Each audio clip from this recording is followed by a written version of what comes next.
Assalamualaikum warahmatullahi wabarakatuh. Kami dari kelompok 2 dengan anggota Sinta Raswati, Aulia Nur Nabila, Nazmia Hairunisa, Risya Bania Cahya, dan Neng Alismi Anjarwati akan memaparkan materi pembelajaran mengenai surat pribadi dan surat dinas kelas 7 sekolah menengah pertama.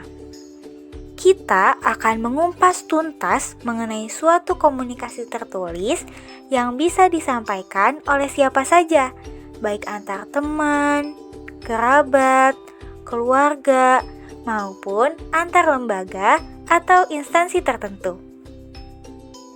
3.11 Mengidentifikasi informasi yang mencakup kabar, keperluan, permintaan, atau permohonan dari surat pribadi dan surat dinas yang dibaca dan didengar.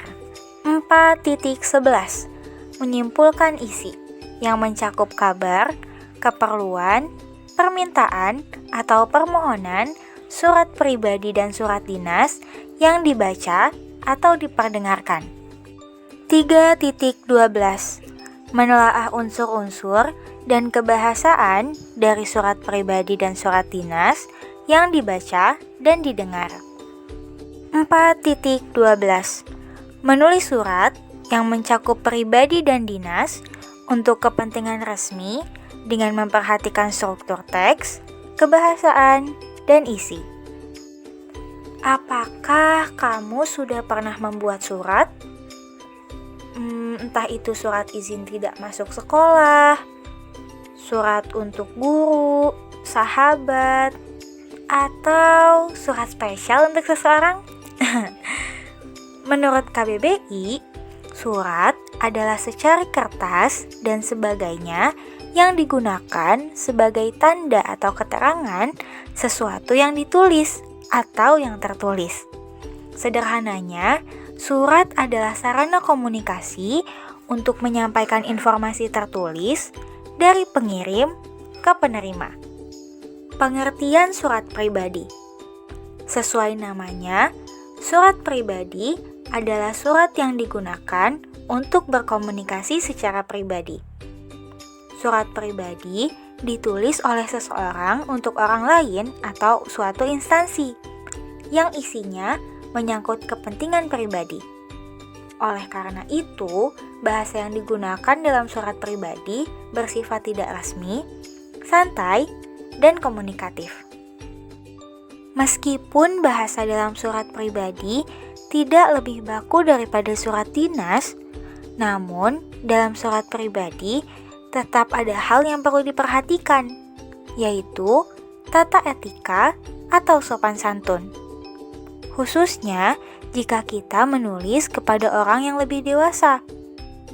Contoh surat pribadi yang dibuat dari seseorang untuk orang lain, yakni surat bertukar kabar kepada kerabat. Sementara itu, contoh surat pribadi yang dikirim ke suatu instansi, yakni surat izin tidak masuk sekolah karena suatu hal. Tujuan surat pribadi.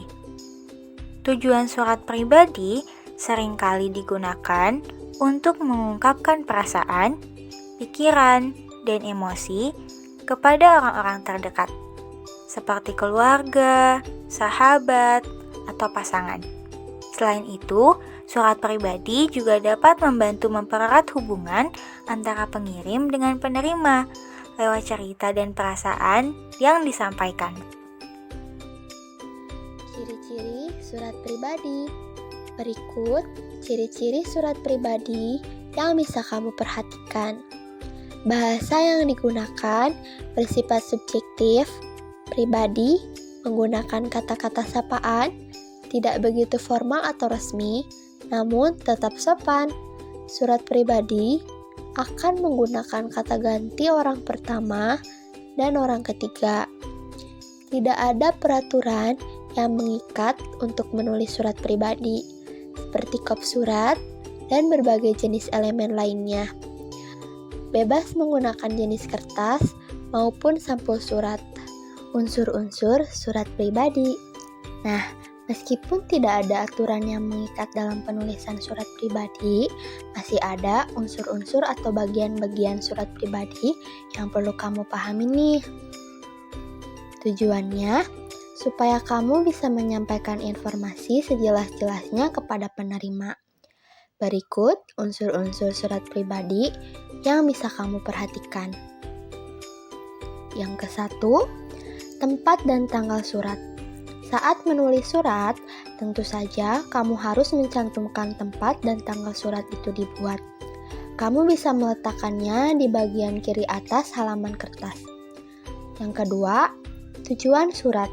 Selanjutnya, kamu perlu mencantumkan detail alamat penerima surat untuk memudahkan dalam pengiriman surat. Kemudian yang ketiga, salam pembuka. Surat pribadi biasanya mencantumkan kata sapaan kepada orang yang dikirimi surat.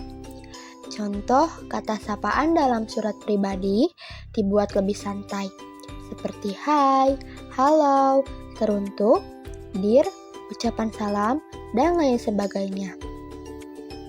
Kemudian yang keempat, isi surat. Isi surat pribadi berisi inti dari topik yang sedang dibahas. Kemudian yang kelima, salam penutup. Setelah itu, kamu bisa menulis beberapa kalimat untuk penutup surat. Bisa berupa ucapan terima kasih, harapan, doa, maupun ucapan salam. Kemudian yang keenam, yaitu identitas pengirim surat. Di sebelah kanan bawah surat, kamu bisa mencantumkan nama kamu, disertai tanda tangan, opsional. Oke teman-teman, sekarang kamu sudah tahu ya mengenai pengertian, tujuan, ciri-ciri, bagian surat, hingga contoh surat pribadi. Kita lanjut membahas tentang surat dinas yuk. Nah, pengertian surat dinas. Surat dinas adalah surat yang dikirim oleh suatu instansi atau lembaga kepada perseorangan atau ke instansi lain yang berisi hal-hal kedinasan. Surat dinas biasanya juga disebut dengan surat resmi. Surat dinas hanya dapat ditulis oleh sebuah instansi. Dengan kata lain, surat dinas tidak boleh ditulis oleh perorangan. Maka, pada surat dinas ada kepala surat dan nomor surat. Dalam menulis surat dinas, ada beberapa hal yang perlu diperhatikan, yaitu penggunaan bahasanya. Namun, bahasa yang digunakan pada surat dinas ini lebih formal dibanding surat pribadi. Selain itu, gaya bahasa surat dinas juga lebih singkat dan jelas. Contoh surat dinas diantaranya surat undangan, surat jual beli, surat perjanjian, nota dinas, dan lain-lain. Tujuan surat dinas. Yang pertama, salah satu tujuan utama dari surat dinas adalah untuk menyampaikan pesan secara resmi antara suatu instansi kepada perorang atau instansi lain. Surat dinas akan memastikan bahwa komunikasi yang dibuat memiliki keabsahan dan kredibilitas yang diperlukan. Yang kedua, surat dinas sering digunakan untuk memberikan instruksi atau perintah kepada staf atau pegawai. Instruksi tersebut bisa berupa tugas, penugasan, atau kebijakan baru yang harus diikuti. Yang ketiga, surat dinas juga digunakan untuk melaporkan berbagai kegiatan atau perkembangan yang terjadi dalam sebuah instansi kepada pihak yang berwenang atau yang membutuhkan informasi tersebut. Yang keempat, surat dinas dapat digunakan untuk mengajukan permohonan kepada pihak lain, bisa berupa permintaan, dukungan, atau tindakan tertentu. Kemudian, surat dinas dapat digunakan untuk mengajukan usulan atau saran kepada pihak yang berwenang dalam sebuah instansi. Usulan tersebut bisa berupa ide, proyek, atau kebijakan baru yang ingin diterapkan. Tujuan lain dari surat dinas juga dapat digunakan untuk memberikan peringatan atau sanksi kepada pegawai yang melanggar aturan atau kebijakan instansi. Dan yang terakhir, tidak hanya itu, surat dinas juga dapat digunakan untuk memberikan penghargaan atau apresiasi kepada pegawai yang telah berprestasi dalam menjalankan tugasnya. Di surat dinas berikut, ciri-ciri surat dinas atau surat resmi yang harus kamu ketahui. Yang pertama, terdapat kop surat atau kepala surat. Kop surat ini berisi nama atau alamat sebuah instansi. Yang kedua, terdapat nomor surat atau lampiran. Yang ketiga, menggunakan bahasa resmi atau formal, tidak terlalu panjang dan bertele-tele, jelas dan langsung pada intinya. Dan yang terakhir, terdapat stempel instansi pada surat. Unsur-unsur surat dinas. Berikut ini unsur-unsur surat dinas yang bisa kamu perhatikan. Yang pertama, ada kepala surat atau kop surat. Kop atau kepala surat dinas terletak di bagian paling atas surat. Kepala surat akan memuat nama instansi, logo instansi, alamat, nomor telepon, dan email. Yang kedua, ada nomor surat. Nomor surat berhubungan dengan nomor surat instansi yang berkaitan.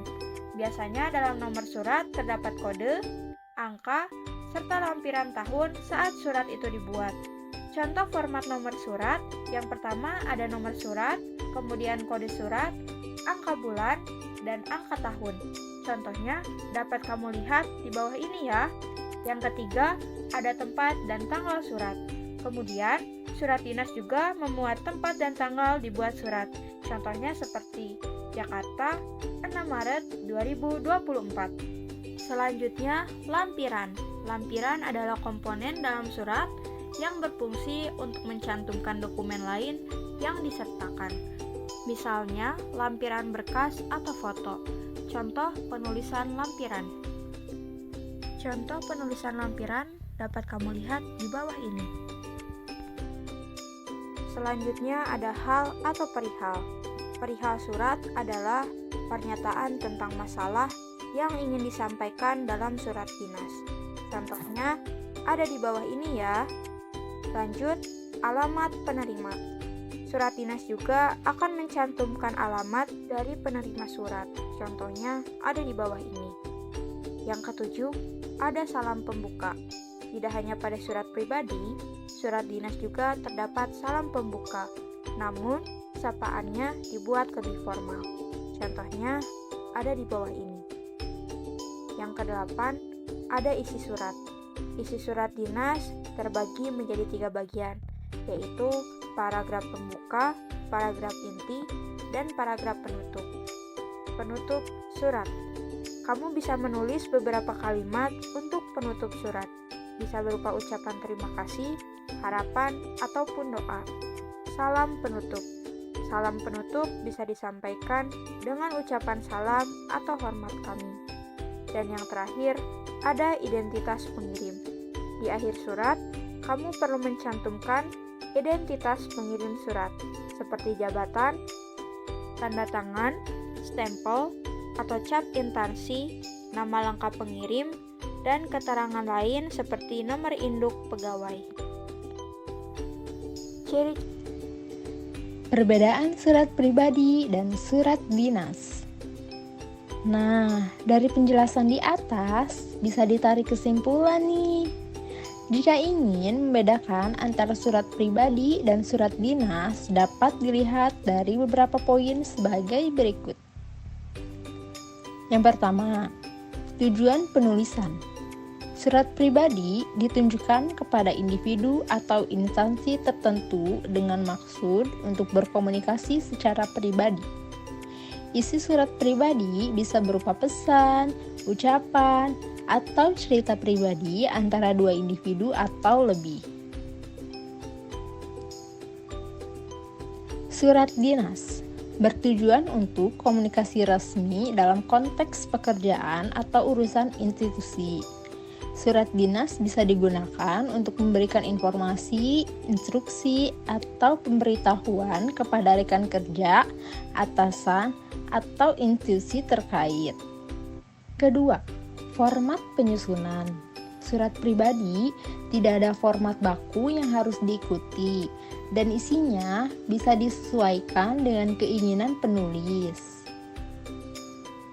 Surat dinas mengikuti format baku yang telah ditetapkan seperti penggunaan kop surat, nomor surat, tanggal, perihal, salam pembuka, tubuh surat, dan salam penutup.